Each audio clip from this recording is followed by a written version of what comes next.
Bonsoir à tous, ravi de vous retrouver en ce vendredi 14 février. Toute l'actualité près de chez vous, reportages, invités, découvertes et votre météo à venir en ce jour des amoureux où nous nous rapprocherons de vous pour connaître vos souhaits, vos envies, votre programme pour une soirée romantique des plus réussies avant de recevoir Jean-Baptiste Monnier, fondateur de Today, une agence de rencontres propre à guider au mieux les célibataires vers une jolie relation basée avant tout sur l'humain. Les sports et l'AS Monaco qui, après une première manche ratée sur la scène européenne mercredi, doit se recentrer et se concentrer sur le championnat de France de Ligue 1. Match demain, 19h, face à Nantes au Stade Louis II. Gros plan basket ce soir également avec les belles performances du MBA. Le président Eric Elena sera avec nous dans quelques instants pour évoquer la bonne santé du basket féminin à Monaco, au présent comme au futur. Et puis après quelques conseils, avant de vous rendre pour nombre d'entre vous au ski en cette période de vacances scolaires, nous nous intéresserons dans l'après-JT au boom des vélos électriques en principauté, sans oublier ce soir la culture, la musique, avec le déplacement en Italie de l'Orchestre Philharmonique de Monte-Carlo. La Saint-Valentin, tradition ancestrale qui veut que le jeune prêtre italien Valentin de Terni, à force d'écrire à sa bien-aimée atteinte de cécité, a permis à sa Valentine de retrouver peu à peu la vue devant tant d'amour. Alors, en ce 14 février, comment ne pas s'arrêter quelques instants sur votre Saint-Valentin? Qu'avez-vous préparé? Quels sont vos souhaits? Nous sommes allés à votre rencontre avec Sarah Vuillemin et ça commence, comme pour beaucoup, par une envie de découverte. Bon, on va visiter Monaco, je lui ai fait la surprise. Je suis déjà venu, mais elle, pas elle. Pas aujourd'hui, mais ce week-end. On va fêter la Saint-Valentin. On devrait aller au restaurant sur Sanary. Okay. Voilà, visiter, parce qu'on est de Sainte-Maxime. Ici, on est de passage aujourd'hui.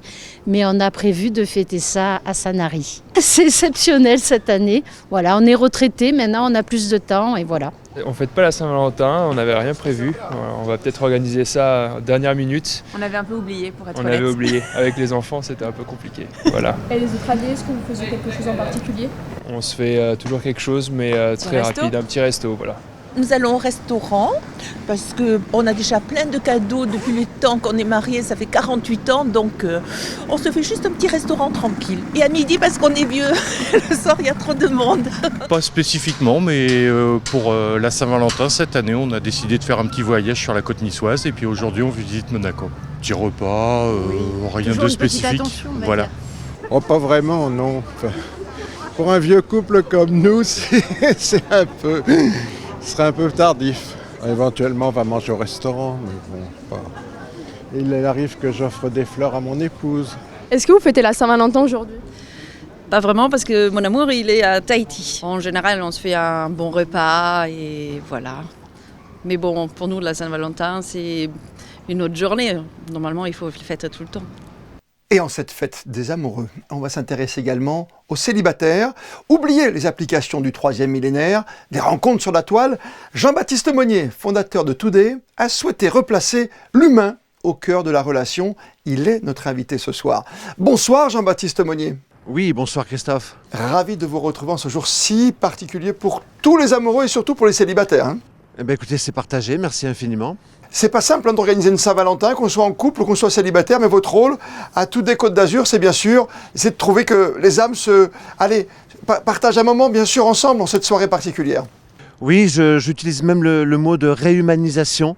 Je réhumanise la rencontre, tout simplement. Moi, je rencontre les célibataires en réel. Il n'y a pas d'algorithme, tout se fait en réel. C'est bien d'être coaché. Est-ce que les gens le ressentent facilement? Est-ce que les gens viennent facilement à vous finalement? Oui, une fois qu'ils ont cassé cette barrière de la confiance, l'entretien se fait naturellement et en toute transparence. Et moi, je suis comblé tous les jours par rapport à ça. Moi, je rencontre des gens absolument formidables. On le sait depuis un petit moment dans la société, les mœurs sont changées, aussi l'attitude entre garçons et filles, la parité, le MeToo. Vous le ressentez aujourd'hui, vous faites attention, la politique justement, où voilà, vous cherchez toujours à marier des profils qui doivent être idéaux, bien sûr. Idéaux, compatibles par rapport à leurs passions, leurs valeurs, leurs attentes, qu'est-ce qu'ils souhaitent partager. Et en fonction des âges, ça évolue bien entendu, et en fonction de leur histoire. Ça, c'est très important aussi. Quels mots vous distillez comme ça petit à petit aux garçons ou aux filles qui veulent se rencontrer? Est-ce qu'il y a des choses, ne pas me faire, mais on sait qu'ouvrir la porte d'une voiture ou d'un restaurant, c'est différent, attendre que la personne s'asseye dans le restaurant. Ça, c'est la méthode de Rothschild, c'est la méthode de la baronne. Quelle est votre méthode à vous? C'est quoi? C'est de sourire, c'est de laisser, d'écouter l'autre? Oui, et puis de profiter vraiment pleinement de cette première rencontre, de ne pas se mettre d'œillères ou de stress. Il n'y a pas d'enjeu crucial. Avant tout, c'est de profiter de l'instant présent. S'il y a un feeling, tant mieux. Il y a un deuxième rendez-vous, un troisième rendez-vous. S'il n'y a pas de feeling, en sachant que de toute façon, moi je fais rencontrer des gens, des célibataires qui ont les mêmes valeurs, les mêmes attentes, il peut même se produire tout simplement une amitié naissante. Et moi j'ai même des personnes qui partent en vacances ensemble alors qu'ils ne se mettent pas en couple. D'accord. C'est une vision optimiste finalement des relations humaines et de cœur. Mais oui, c'est essentiel. Moi, j'ai absolument rien inventé, ni la franchise Today. On est tout simplement dans l'humain et l'humain s'accorde toujours autant malgré l'IA, malgré cette période anxiogène. Et il faut vraiment remettre à jour ce côté humain. C'est très important. C'est plus fort qu'une relation par téléphone interposé ou Internet interposé. Évidemment, le fait de se rencontrer en réel, de ne pas échanger via son PC ou le téléphone ou autre, c'est complètement différent. Et chacun sait que quand on rencontre quelqu'un en vrai, il peut se passer quelque chose. Et puis s'il ne se passe pas forcément une étincelle, c'est pas grave. On commence à échanger sur des sujets communs. Et puis on peut se revoir en toute amitié également. Que dites-vous aux gens qui, ce soir, vont tout miser sur ce 14 février, sur cette Saint-Valentin? Alors, la Saint-Valentin, c'est la fête de l'amour, c'est la fête des amoureux. Moi, je pense à mes célibataires qui vont la passer seuls parce qu'ils n'ont pas encore trouvé leur âme sœur. Donc, c'est à eux que je vais penser d'abord, mais avec un grand espoir parce qu'on est là pour les accompagner, pour que l'année prochaine, justement, ils ne soient plus seuls. Et pour les couples, évidemment, c'est une date à ne pas omettre de fêter, hein. Oui, je pense que c'est important. Certains disent que c'est une fête commerciale. Moi, je ne trouve pas. Je trouve que c'est important de parler d'amour, de bonheur, et puis de transmettre ça aux autres générations qui arrivent. L'amour, c'est ce qui fait quand même vibrer le monde et c'est ce qui fait avancer. Et quand on parle d'amour, on ne parle pas de guerre, on ne parle pas de conflit, et bien au contraire, on parle de construction et puis et de partage. L'art de la rencontre authentique avec vous ce soir sur Monaco Info. Jean-Baptiste Monnier, vous souhaite une très belle soirée de Saint-Valentin, bien sûr, comme à toutes et à tous. Merci d'avoir été avec nous ce soir. Merci infiniment, Christophe. À bientôt. Les sports, et tout d'abord du football. Et la 22e journée de Ligue 1, battue par Benfica 1-0 mercredi soir en barrage aller de la Ligue des Champions. Les Monégasques veulent vite tourner la page, on les comprend, et reprendre confiance ce samedi soir avec la réception de Nantes au Stade Louis II. Les enjeux de la rencontre avec Frédéric Elion et Julien Laugier. Décevant et méconnaissable face à Benfica en Ligue des Champions, Monaco doit vite tourner la page et se remobiliser dès samedi avec la réception de Nantes au Stade Louis II. Un match de Ligue 1 coincé entre les deux rendez-vous décisifs de Ligue des Champions face aux Portugais. Most important game is always the next one, and I think against Nantes at home is a very important game for us to achieve our goals in the championship. This, for me, it's not a game between these two games. This is this game and a very important one. We are one team. Not everybody is at the moment in his best shape, but we had the similar situations last season. But in the final period, we were top in the league, and this is also what we trust. And this is our way we want to go. We are on the path. Tomorrow against Nantes, we should win this game for sure. For our goal, what we want to achieve this season again. 15e avec 3 points d'avance sur le barragiste Saint-Etienne, Nantes n'a remporté qu'un seul de ses 7 derniers matchs en Ligue 1. Mais on se souvient du match aller il y a un mois où Monaco avait ramené le point du nul à la Beaujoire après avoir été mené 2-0.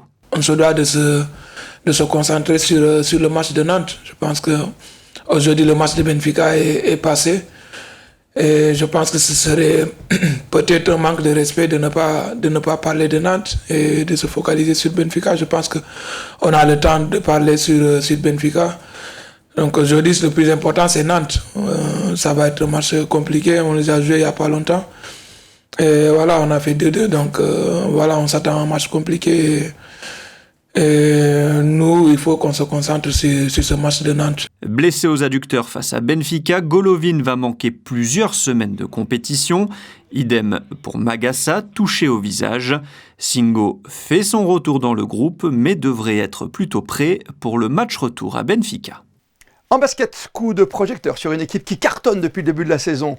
Les filles du Monaco Basket Association sont leaders du championnat de NF1 et foncent vers la Ligue 2. Explication de ce joli parcours monégasque dans ce reportage de Frédéric Elion sur des images d'Arnaud Humbert. 13 matchs, 13 victoires, meilleure attaque et meilleure défense du championnat. 7 succès avec plus de 20 points d'écart et notamment un carton 93-56 face à Martigues, 3e de la poule. Le Monaco Basket Association survole le championnat de N1 cette saison. Un parcours impressionnant, parfait, qui est la conséquence du travail initié l'an passé. Tout doucement, on a travaillé déjà à fur et à mesure l'année dernière, on a joué quand même les playoffs. Donc notre but à nous, avec les présidents, c'était faire mieux que l'année dernière au niveau de recrutement. Je pense qu'on a réussi et franchement, on a un groupe qui est vrai travailleur, quoi. Les filles travailleuses, franchement, je sors d'entraînement, je dis c'est vraiment, ça monte le niveau, ça monte l'intensité. Donc aujourd'hui, c'est ça qui, je pense, qui paye. Et 10 filles composent l'effectif cette année, un bon mélange entre les trentenaires, les joueuses d'expérience et les plus jeunes. Un groupe qui s'entend bien sûr et en dehors du terrain avec des filles qui ont déjà connu le très haut niveau et qui veulent y regoûter, à l'image de Lisa Milavé, formée à Mondeville, aux côtés d'une certaine Marine Johannes. C'est ma 2e saison à Monaco. Et je m'y sens très très bien. C'était l'objectif quand j'étais arrivée à Monaco, c'était de vivre une montée. Et donc là, effectivement, l'objectif cette année, c'est la montée en Ligue 2 et la Coupe de France. Le MBA aura à cœur de poursuivre son parcours sans faute en championnat avec la réception d'Annemasse le 22 février. Bonsoir Eric Elena. Bonsoir Christophe. On vient de voir ce reportage de Frédéric Elion. Eric, le MBA est invaincu en championnat, il faut le rappeler, leader incontesté. On peut dire que tout va bien cette saison. Tout va bien, oui. On fait une superbe saison, 13 matchs, 13 victoires. En ce qui concerne la forme, nous, pour l'instant, on est passé à travers. On n'a pas eu de grosses blessures, quelques petits bobos, mais rien de grave. Et aujourd'hui, on a fait les 2 premiers tiers du championnat. On espère que sur le 3e tiers, ça va se passer pareil. Oui, vous êtes un peu l'équipe à battre cette saison. Comment les filles d'ailleurs gèrent-elles ce statut de leader ? Oui, on est un peu l'équipe à battre. Après, le statut de leader, c'était notre objectif. On avait annoncé d'entrée que l'objectif c'était la montée. Donc on est exactement à l'endroit où on voulait être depuis le début. Vous avez déjà connu le niveau supérieur, c'est la Ligue 2 féminine. Est-ce qu'il y a un vrai niveau d'écart encore aujourd'hui entre la NF1 et la Ligue 2 ? Oui, il y a un monde. La marche est vraiment très grande. Déjà au niveau des infrastructures, au niveau de l'organisation, c'est vraiment très pro. Après, on l'a fait il y a 2 ans avec pas trop de succès parce qu'on est redescendu. Cette année, si on monte, on espère se structurer et avoir les moyens de pouvoir vraiment se développer. C'est pour ça qu'en amont, vous avez déjà fait appel à plusieurs renforts pour préparer une éventuelle montée déjà. L'année dernière, si on regarde bien, on a fait une superbe saison. On a loupé la montée d'un poil. C'est-à-dire on est arrivé premier de notre poule et on loupe les playoffs. On se loupe un peu en playoffs, ce qui nous coûte la montée. Donc moi, j'avais demandé à la coach et surtout à la cellule de recrutement de remplacer les joueuses qu'on ne souhaitait pas garder par plus fort, ce qui a été fait. Et aujourd'hui, c'est le fruit du moins notre première place, c'est le fruit un peu de cette stratégie. Vous venez d'évoquer la coach Eric, on parle bien sûr d'Olga Tarasenko. J'imagine que son rôle est essentiel dans le projet. C'est impossible de parler d'Olga en 30 secondes.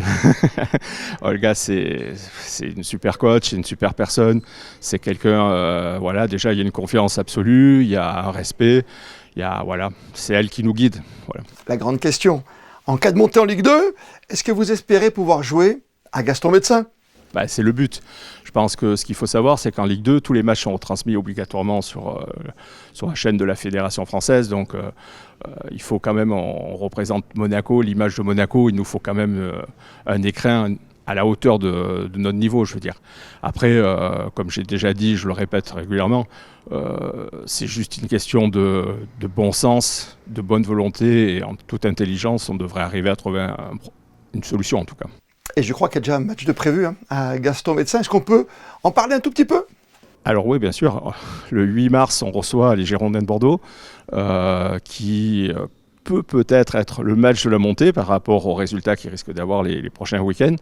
Et c'est aussi la journée de la femme. Et donc, on prépare un événement. Et nous avons demandé au gouvernement de pouvoir jouer dans la salle Gaston-Médecin. Et aujourd'hui, je pense que les feux verts, tout le monde apparaissent. Et je pense que ça va être un premier pas dans cette salle. Beaucoup de gens, bien sûr, en principauté, font le lien, Eric Elena, entre Gaston-Médecin et la Roca Team. Est-ce qu'on peut voir un signe entre une possible fusion entre le MBA et l'AS Monaco Basket ? On y travaille depuis 2 ans. Alors il y a eu des hauts et des bas, mais je pense que ces dernières réunions sont vraiment très... Il faut rester optimiste, sont vraiment super bien passées.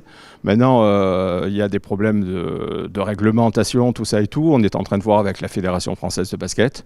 Et moi, j'espère que l'année prochaine, le souhait d'avoir ce rapprochement entre les 2 associations, on y arrive et voilà, ça soit que derrière nous et qu'après on regarde devant et puis qu'on continue à avancer et à représenter Monaco le mieux possible. Merci à vous, bonne soirée. Merci beaucoup Christophe de nous avoir reçus. Après l'affiche du Grand Prix de Formule 1, les organisateurs ont dévoilé aujourd'hui celle du e-Grand Prix, baptisé en 2025 double dose, 2 manches de championnat sur 2 jours désormais. Les dates, notez-les bien, les 3 et 4 mai prochains. La suite des vacances scolaires et l'envie de s'aérer, de profiter, avec pourquoi pas un petit séjour au ski au programme pour beaucoup d'entre vous. Alors, ne rien oublier avant de partir et comment surtout s'équiper, c'est le dossier de la rédaction du soir, signé Sarah Inkari avec Jean-Alexandre Dordet. Accompagnée de sa maman, la petite Kayla prépare son voyage à la neige. Et pour ça, il lui faut un équipement à la fois chaud et pratique. Elle part avec la ville de Nice, le 100% ski. Et tous les mercredis, les enfants montent à la montagne, passer toute la journée et reviennent le soir. Est-ce que vous avez trouvé votre bonheur ici ? Oui, je suis en train de trouver quasiment tout. Pas encore, mais on est en train de peaufiner. Masque, combinaison de ski, gants. À Decathlon, il y a de quoi habiller les adultes et les enfants de la tête aux pieds, mais surtout de quoi les protéger. Mettez au moins un casque, ça c'est très important. Après, pour la chaleur, on va dire pour tout ce qui va être équipement en termes de vêtements, prenez bien une première peau, une deuxième peau, une troisième peau. C'est très important en fait d'avoir les 3 couches.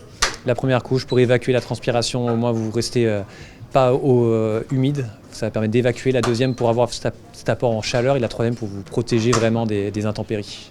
Et tout cela a un coût, alors l'enseigne propose quelques bons plans. On a systématiquement des produits en promotion pour vraiment essayer de rendre accessible un maximum d'articles, notamment sur le matériel ski. On a des grosses promotions qui vont de moins 15 à moins 30%. De quoi soulager un peu les clients à leur passage en caisse. L'Orchestre Philharmonique de Monte-Carlo vient tout juste de rentrer de sa mini-tournée en Italie, avec des représentations à Ferrara et à Turin, et ce, sous la direction de 2 grands noms de la musique, Martha Argerich et Charles Dutoit. José Sacré était sur place.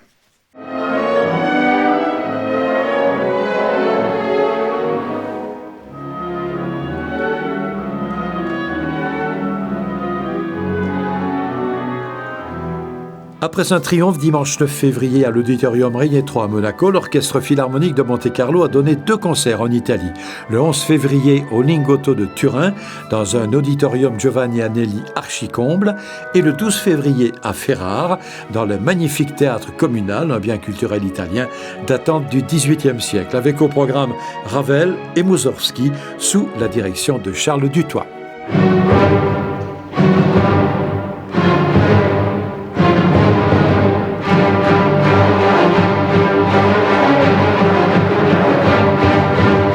On a beaucoup travaillé, vous savez, l'orchestre est vraiment très bon, puis ils sont sympathiques. C'est pour ça que je viens souvent ici, j'aime beaucoup venir à Monaco et puis travailler avec l'orchestre. Mais tous les orchestres du monde doivent travailler et puis répéter fort. Il faut répéter. On connaît les œuvres, on les joue. Mais si on ne les répète pas bien, on les joue comme on les connaît, c'est-à-dire un peu bas, on se souvient de ci et de ça. Alors ça devient un peu routine, vous comprenez.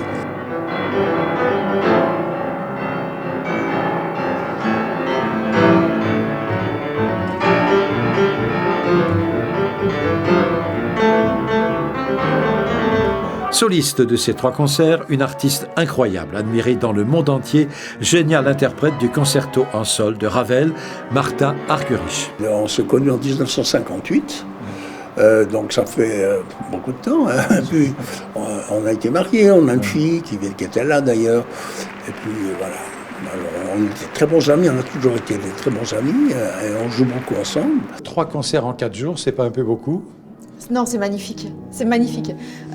C'est un rythme, en effet, qui est intense. Mais quand on joue avec des stars comme Charles Dutoit et Martha Argerich, c'est que du bonheur.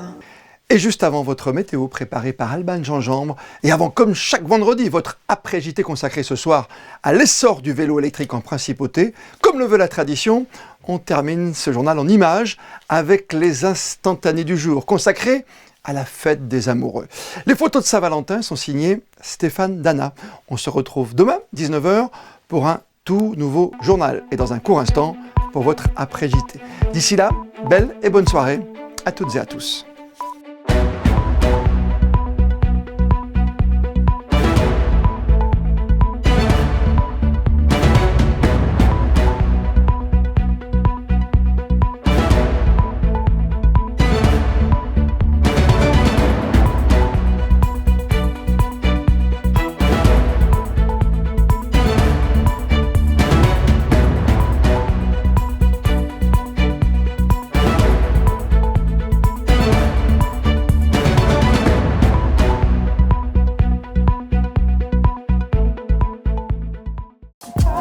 Retrouvez la météo avec Maya Bay, le restaurant référence thaï japonais de Monaco. Bonsoir à tous. Grand ciel bleu demain en principauté. Le week-end s'annonce lumineux après une semaine un peu mitigée. Le soleil brillera toute la journée, accompagné toutefois d'une légère brise, mais la journée restera largement agréable. Le thermomètre affichera 4 degrés le matin et jusqu'à 13 degrés l'après-midi. Ce samedi 15 février, nous fêterons les Claudes. Et le 15 février, c'est aussi la journée internationale du cancer de l'enfant. L'idée étant de mettre en avant les actions de prévention, de soins et la recherche. C'était la météo avec Maya Bay, le restaurant référence thaï japonais de Monaco.